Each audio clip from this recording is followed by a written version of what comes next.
My name is Hugh Benjamin, and I just want to talk a little bit about how to make a good decision when choosing a business to actually work and be involved in. The biggest mistake that I see from a lot of people is they lack focus. If you were to ever take a magnifying glass and have a ray from the sun come through the magnifying glass and you wanted to actually burn a hole in a leaf, if you keep moving the magnifying glass all over the place, you never gain enough power to actually burn a fire in the leaf. Well, what happens to a lot of people in network marketing is they never stick with one long enough, and they make a lot of their decisions emotionally versus logically. My first company that I was in, my only company before the company that I'm in right now, I made an emotional decision to get into the company. The company that I just got involved in, I actually made a logical decision. I looked at the leadership, I looked at the people at the corporate office, I looked at how long the company's been in business for, which has been for over 16 years.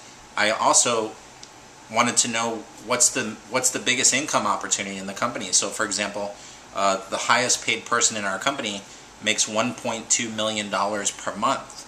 And I thought, okay, there's no sign-up cost for someone. If you look at the current state of the economy, why get involved in a business where you have to pay money up front if you don't get anything for the money? So there's no sign-up cost, there's no cost for the website, there's no cost for renewal, there's no cost for all these great tools that the company puts out. All the events that the company does, there's no cost for the events either. We actually do these events all across the country where they're actually paid for by the company because our company is actually making money. And then you look at the top earner in the company making $1.2 million every 30 days. And also, a lot of people get involved in a company that's based on a trend or something new. Well, you have to think long-term residual. I mean, what's going to be around 100 years from now?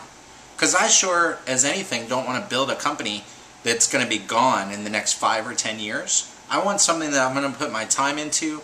It's going to last for the next 100 years, or it's been around for the last 100 years.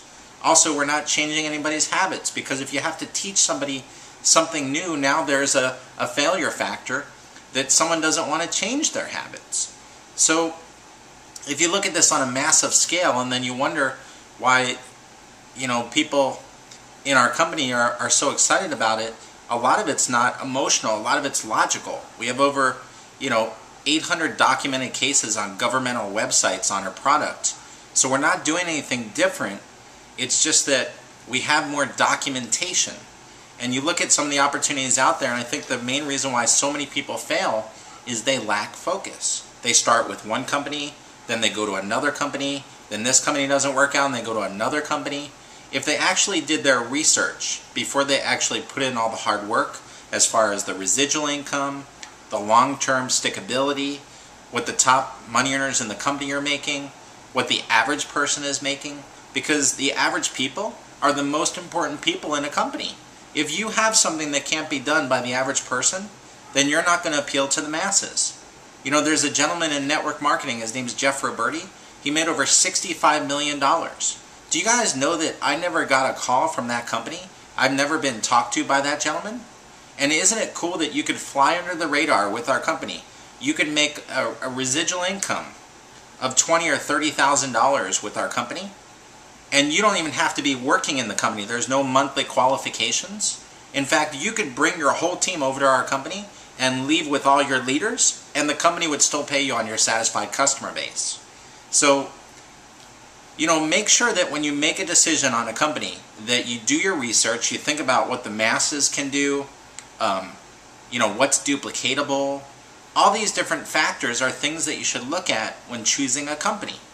I meet so many people that spend all this upfront money to get part of a company, and then they have to jump through all these hoops. And I mean, you want something that anybody could do.